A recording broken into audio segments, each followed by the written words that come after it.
Hello everyone, this is Madhav Kumar. Welcome to my channel physics driver. हम लोग पढ़ रहे थे क्लास 12th एनसीईआरटी फिजिक्स का न्यूमेरिकल सॉल्यूशन। चैप्टर 1 से मैंने 5 वीडियो में 1.1 से लेकर के 1.11 तक सॉल्व करा दिया था और आज हम सॉल्व करेंगे 1.12 से आगे का क्वेश्चन। जिन जिन को इस वीडियो का इंतजार रहता होगा उनको इंतजार करवाने के लिए वेरी वेरी सॉरी। बिना देर किए स्टार्ट करते हैं 1.12 से आगे का सॉल्यूशन। आइए अपना किताब निकालिए और फिर सॉल्यूशन को देखिए, एकदम इजी कैलकुलेशन मिलेगा आपको। बिना देर किए हुए शुरू करते हैं। 1.12 क्वेश्चन क्या कहता है मैं पढ़ता हूं, सुनिएगा ध्यान से, फिर क्वेश्चन का इजी कैलकुलेशन देखते हैं। 1.12 नंबर क्वेश्चन कहता है दो विद्युत रोधी आवेशित तांबे के गोले, दो विद्युत रोधी आवेशित तांबे के गोले हैं ए तथा बी के केंद्र के बीच की दूरी 50 सेंटीमीटर है। उन दो गोलों के बीच की दूरी है वो 50 सेंटीमीटर। यदि दोनों गोलों पर पृथक पृथक आवेश, यानी दो गोले पर जो आवेश हैं वह अलग अलग है, 6.5 into 10 to the power -7 coulomb है। दोनों पर आवेश भी दिया है लेकिन सेम चार्ज है और उस चार्ज का वैल्यू है 6.5 into 10 to the power -7 coulomb. तो इनमें पारस्परिक स्थिर वैद्युत प्रतिकर्षण बल कितना होगा। कह रहा है कि दोनों समान आवेश हैं और वो भी धन आवेश है। मैंने वैल्यू के पहले ऋण आवेश का चिन्ह नहीं लगाया, मतलब कि दोनों चार्ज किस प्रकार का है, धन आवेशित है। और जब भी धन आवेश को एक दूसरे के आमने सामने रखा जाता है तो उनके बीच प्रतिकर्षण बल लगता है। क्वेश्चन में भी आपको ये चीज दे रखा। गोलों के बीच की दूरी की तुलना में ए तथा बी की त्रिज्या नगण्य है। अब कह रहा है कि दो गोले जो हैं इनके बीच की दूरी तो केंद्र से ली गई है लेकिन गोले का त्रिज्या जो है वो नगण्य माना गया है। कहने का मतलब ये हुआ कि त्रिज्या को उपेक्षा करना है ना, यानी त्रिज्या वाली दूरी को हम उस डिस्टेंस में नहीं लेंगे। दो गोलों के केंद्रों के बीच की जो दूरी आपको 50 सेंटीमीटर दे रखी है उसमें त्रिज्या की दूरी ऐड नहीं करनी है, उसको नगण्य माना गया। आइए इसका सॉल्यूशन क्या कहता है। प्रतिकर्षण बल निकालना है आपको, प्रतिकर्षण बल निकालना है। वैल्यू दे रखा है दोनों चार्ज का, तो कूलम का नियम लगाएंगे, है ना। F बराबर Q K Q Q2 upon R square. Coulomb का बल लगाएंगे F बराबर K Q1 Q2 अपॉन में R स्क्वायर। देखिए दो विद्युत रोधी आवेशित तांबे के गोले, मान लेते हैं ये विद्युत रोधी कोई आवेशित तांबे का गोला है A और B। ये एक गोला हो गया आपका A और ये एक दूसरा गोला हो गया B। इसके केंद्र से दूरी दी हुई है आपको, केंद्र से दूरी दी हुई है कितनी, ये दूरी दी हुई है आपको 50 सेंटीमीटर। ये दूरी है 50 सेंटीमीटर और सेंटीमीटर में तो वैल्यू रखना नहीं है, इसलिए हम क्या करेंगे 50 सेंटीमीटर को डिस्टेंस यानी r बराबर जो दे रखा है 50 सेंटीमीटर, इसको हम क्या करेंगे मीटर में कन्वर्ट कर देंगे। तो मीटर में आपका वैल्यू कितना आएगा 1.2 मीटर, 1/2 मीटर, ठीक है, 1/2 मीटर आ जाएगा। क्या 50 सेंटीमीटर को मीटर में कन्वर्ट किए 1/2 मीटर आ गया। अब दोनों पर चार्ज दे रखा है आपको 6.5 into 10 to the power -7 coulomb. इस पे भी वही चार्ज है 6.5 into 10 to the power -7 coulomb. अब पूछ रहा है आपसे दोनों के बीच बल कितना लगेगा। बल किस प्रकृति का है, तो आपको दे रखा है क्वेश्चन में प्रतिकर्षण प्रवृत्ति का है, प्रतिकर्षण प्रवृत्ति का है ना।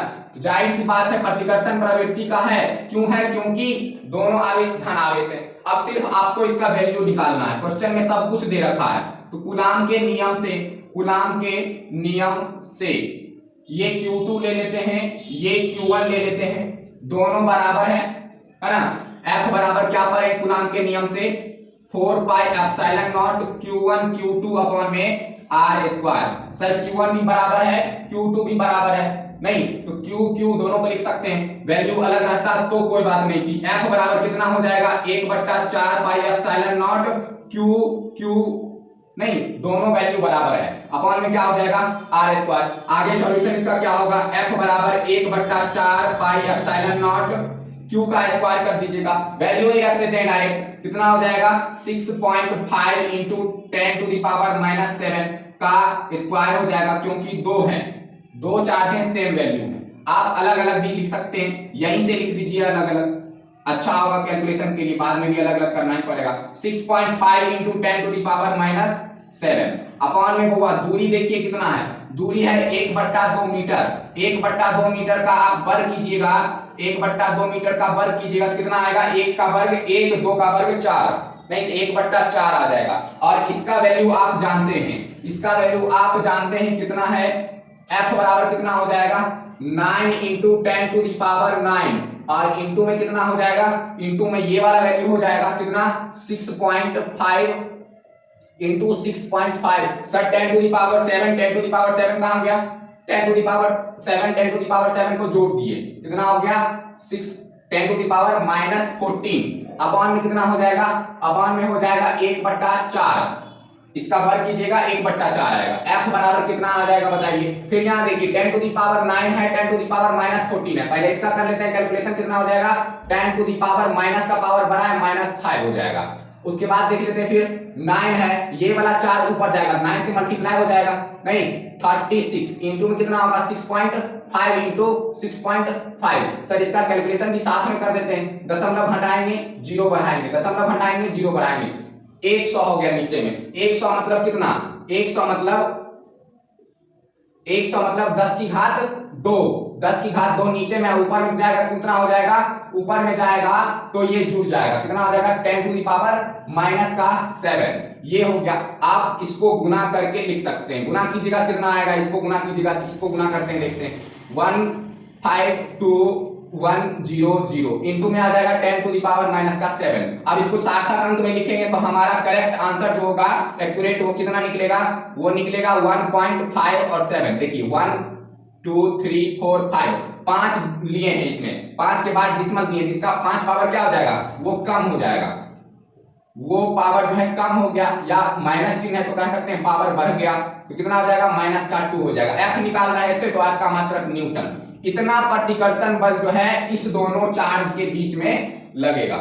क्लियर है आंसर, आप स्क्रीनशॉट ले लीजिए, बहुत ही जल्द कुछ सिस्टम में आ जाता है, उसके बाद कभी पढ़ना शुरू करेंगे बिल्कुल फ्री में यूट्यूब पर। देखिए 1.13 क्वेश्चन क्या कहता है, 1.13 की कोई दो आवेशित गोला था जो 12 नंबर क्वेश्चन में हम लोग देखे थे, दोनों के बीच की दूरी आपको दे रखी थी कितनी, 50 सेंटीमीटर दूरी दे रखी थी ये वाली, है ना। अब कह रहा है कि कोई तीसरा गोला जो है, तीसरा गोला हम लाएंगे, मान लेते हैं तीसरा गोला लाते हैं, ठीक है, इस पर आवेश है 6.5 इंटू 10⁻⁻7 कूलम, इस पर आवेश है 6.5 इंटू 10⁻⁻7 कूलम, दोनों पर समान चार्ज था, है ना। मान लो ये आवेश Q है, ये आवेश भी Q ही है, दोनों का मान बराबर है। अब कोई तीसरा आवेश लाते हैं, तीसरा गोला लाते हैं C, अब पहले इसको A से स्पर्श कराएंगे, तो क्या लिखेंगे हम यहाँ पे, गोले C को A से स्पर्श कराने पर, A से स्पर्श कराने पर क्या मिलेगा, ये रहा गोला A, ये रहा गोला B, इधर C से स्पर्श करा दिए इसको, तो क्या होगा, इससे आवेश जो है इस पे आ जाएगा, क्योंकि इस पे Q आवेश है, इसका आधा जो है इस पे आ जाएगा, ठीक है। जब भी किसी अनावेशित गोले को है तो ये चालक ही ना, क्या करेगा वो, जब स्पर्श कराएंगे तो इसका जो है आधा आधा पार्ट ले लेता है, क्यों ले लेता है, क्योंकि दोनों पे समान वैल्यू होना चाहिए, नहीं तो यहाँ पे आ जाएगा इसका Q/2, इस पे भी हो जाएगा Q/2, A पर भी Q/2 ही बचेगा, आधा गोला आधा आवेश आ गया। तो अब क्या करते हैं, यहां से हटा देते हैं हम, इस वक्त याद रखिएगा कि A पर कितना आवेश बचा है, मात्र Q/2 बचा है, ठीक है। अब वो जो भी हो इसका हम हाफ कर देंगे। अब देखते हैं दूसरे कंडीशन में कि अब गोले C को B से स्पर्श कराने पर, B से स्पर्श कराने पर हमको क्या मिलेगा, ये गोला A है, इस पर आवेश कितना बचा, Q/2 बचा सर। अब क्या है कि गोले C पर तो Q/2 आवेश आ गया जब A से स्पर्श कराए थे तब, अब गोले B से जब इसको स्पर्श कराएंगे हम, ये गोला C रहा, इस पर आवेश Q/2 आ गया और इसका आवेश Q है, तो क्या करेगा, ये फिर जो है इसको अपनी तरफ खींचेगा, क्योंकि इस पर आवेश ज्यादा है, इस पे आवेश कम है, तो दोनों पे बराबर आवेश चाहिए, तो दोनों पे बराबर आवेश चाहिए, तो इस पे कितना आवेश बचेगा, तो इस पे आवेश बचेगा, देखिए Q + Q/2 टोटल आवेश करेंगे, दोनों का आवेश करके फिर आधा आधा कर देंगे, तो दोनों का आवेश करेंगे टोटल कितना आएगा, Q/2 ये हो गया टोटल आवेश। अब इसका आधा दोनों पे आ जाएगा, इस पे भी आ जाएगा और इस पे भी आ जाएगा। 3q/2 का आधा कितना हो जाएगा 3q/4। अब देखो C को स्पर्श कराए इससे तो 3q/4 हो गया और A से स्पर्श कराए थे C को तो इस पे आवेश q/2 बचा था। अब पूछ रहा है आपको कि इस दोनों के बीच लगने वाला बल बराबर कितना होगा। प्रतिकर्षण बल ही लगेगा लेकिन वह वैल्यू कितना होगा, ठीक है। इसका कैलकुलेशन भी देख लेते हैं। फिर वही कूलाम का नियम लगाएंगे। कूलाम का नियम क्या कहता है, F K Q upon r²। दूरी उतनी है होगा, दूरी में कोई कंप्रोमाइज नहीं करना है। F बराबर K का मान 9 गुने, ये सब बाद में कर लीजिएगा आप खुद से। K और Q का मान कितना है, Q1 का मान आपको दे रखा है गोले A का आवेश, q/2 इंटू में कितना हो जाएगा 3q/4 गोले B का आवेश C से स्पर्श कराने के बाद जो बचा वो अपॉन में कितना हो जाएगा r² मतलब 50 सेंटीमीटर, 50 सेंटीमीटर 1/2 मीटर का स्क्वायर हो जाएगा। F बराबर कितना आएगा K Q2 और Q4 कितना हो जाएगा 3q² अपॉन में 4 और नीचे में कितना बचेगा, नीचे में भी आ जाएगा आपको, सॉरी 4 2 जा 8 होगा ना, 4 2 जा 8 हो गया और नीचे में बचेगा 1/4। इसको कैलकुलेट कीजिएगा आप। K का मान रख देते हैं 9 × 10⁹ और ऊपर में बचेगा 3 × Q। Q का स्क्वायर है, Q का मान आप देखिए गोले के अनुसार, इसका गोले का वैल्यू कितना था 6.5 × 10⁻⁻7 इतना मान दे रखा था आपको। स्क्वायर लगा देंगे इसमें अपॉन में ये वाला 2 नीचे में चले आएगा। अब इसको कैलकुलेट कीजिए कितना आएगा आंसर 9 3 जा 27 आ गया, 10⁻9 है और 10⁻7 का स्क्वायर 10⁻14 आ जाएगा, है ना। और फिर माइनस के 14 में से 9 को घटाइएगा आपका बचेगा 10⁻5 इतना बच गया और इधर हो गया बीच में आपको 6.5 × 6.5 ये रहा अपॉन में आ जाएगा 2।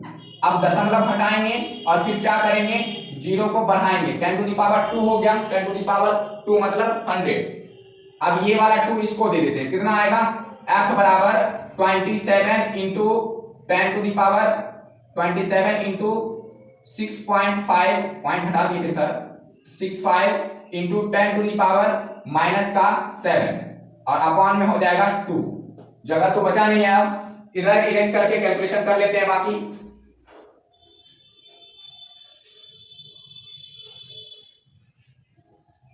देखिए आंसर कितना आ जाएगा F बराबर, इसका कैलकुलेशन कीजिएगा आप 27 इंटू 65 इंटू 65 और इंटू में आ जाएगा 10⁻⁻7 अपॉन में 2। सर 2 नीचे में रखना थोड़ा और लगता है, इसको क्या करते हैं एक और पावर इससे ले लेते हैं, इतना कर्जदार है 10 हो जाएगा। अब 2 से इसको काट देंगे 5 बार में, सबको मल्टीप्लाई कर दीजिएगा, आंसर आएगा आपको 570,375। ये कोमा है बीच में, दशमलव नहीं है। इंटू में आ जाएगा 10 की घात -8, 10 की घात -8। अब इसको सार्थक अंक में लिखिएगा, सार्थक अंक में लिखिएगा तो फाइनल आंसर जो है आएगा 5.71234। 5.7 पावर 5 जो है इसका बढ़ जाएगा मतलब प्लस हो जाएगा, कितना बचेगा इसके 10 की घात -3 बचेगा। ये इसका एक्यूरेट आंसर हो गया। 12 वाले क्वेश्चन से 12 नंबर क्वेश्चन से रिलेटेड था, 30 नंबर क्वेश्चन भी। अब देखते हैं 1.14 क्वेश्चन क्या कहता है। इतना आप कैलकुलेशन कॉपी पे कर सकते हैं, एक साथ तो स्क्रीनशॉट लेने में होगा नहीं क्योंकि मैंने इरेज कर दिया है। देखिए 1.14 क्वेश्चन क्या कहता है, चित्र 1.33 चित्र भी दे रखा है इसमें। किसी एक समान स्थिर वैद्युत क्षेत्र में 3 आवेशित कण के पथ चिन्ह दर्शाए गए हैं। मैं चित्र बनाता हूं उसके बाद फिर क्वेश्चन पढ़ेंगे। सबसे बड़ी मेहनत का काम है ये लिख के और मिटाना। अब तो डिजिटल बोर्ड आ गया है ना, सिस्टम में नहीं है इसलिए नहीं ले पा रहे हैं। आप लोग का प्यार रहा, आप लोग का साथ रहा तो फिर ले लेंगे वो भी। देखिए चित्र है आपको इस तरह से दे रखा है, ये कोई धन आवेशित छड़ है 2 ठो और इसके बीच जो है विद्युत क्षेत्र जनरेट होगा, ये तो पता होनी चाहिए आप लोगों को। और इसमें कह रहा है कि कोई 3 आवेश जो है वह पथ चिन्ह के साथ दर्शाया गया है। तीनों आवेश के चिन्ह लिखिए इनमें से किस कण का आवेश संहति अनुपात, आवेश मतलब हो गया चार्ज, संहति मतलब हो गया मास, मास मींस द्रव्यमान, और इसका अनुपात मतलब हो गया Q/m। ये पूछ रहा है आपसे आवेश संहति अनुपात Q/m अधिकतम है, किसका अधिकतम है? तो आपको दे रखा है कुछ इस तरह से चित्र, इस तरह से दे रखा है। ये पहला हो गया आवेश, और फिर ये जो है वो दूसरा आवेश हो गया, और फिर ये जो है आपका तीसरा आवेश हो गया, ये तीसरा आवेश है। इसको पद चिन्ह के साथ इस तरह से दर्शाया गया है, ठीक है। अब इसमें पूछ रहा है आपको कि आवेश संहति अनुपात किसका अधिकतम है, यानी Q/m का मान किसका अधिकतम है, अधिकतम है, किसका अधिकतम है ना, किसका अधिकतम है। तो हम देखेंगे किस प्रकार से। तो ये विद्युत क्षेत्र जनरेट हो रहा है, पद चिन्ह जो है एक का प्लस है एक का माइनस है बाबू, सॉरी। अब देखिए इसमें कि एक कण का विक्षेपण, यहाँ विक्षेपण ही हो रहा है एक तरह से, कण का विक्षेपण जो है वह आप सूत्र पढ़े होंगे y बराबर QE/2mv²। नहीं पढ़े तो थ्योरी पढ़ लीजिए, थोड़ा सा मेहनत कीजिए, बिना मेहनत का कुछ नहीं मिलता। ये कण का विक्षेपण है, क्या है, कण का विक्षेपण। कण का विक्षेपण जो है वह y अक्ष के अनुसार ये सूत्र निकलता है QE/2mv² और इंटू में x², ठीक है। आप देख रहे हैं कि तीनों कण जो है एक ही विद्युत क्षेत्र में है, एक धनावेशी क्षण है, एक ऋणावेशी क्षण है। विद्युत क्षेत्र जो इसके बीच जनरेट होगा उसी विद्युत क्षेत्र में तीनों कण की गति है। तो गति तो सेम है, गति सेम है सर, गति सेम है, इसलिए विस्थापन भी जो दोनों का देख रहे हैं आप वह सेम है। विद्युत क्षेत्र भी क्या है, समान है, तीनों कण एक ही विद्युत क्षेत्र में गति कर रहे हैं। तो यहां से इस समीकरण के अनुसार से हम क्या देखने को मिलता है कि E जो है वह तीनों का नियत है, यानी कांस्टेंट है, और E नियत होगा तो B जाहिर सी बात है नियत होगी, B नियत होगा, और B नियत होगा तो तीनों का x का मान जो है वो भी नियत होगा सर, विस्थापन भी नियत होगा ना, समान गति से चल रहा है तो समान ही विस्थापन होगा।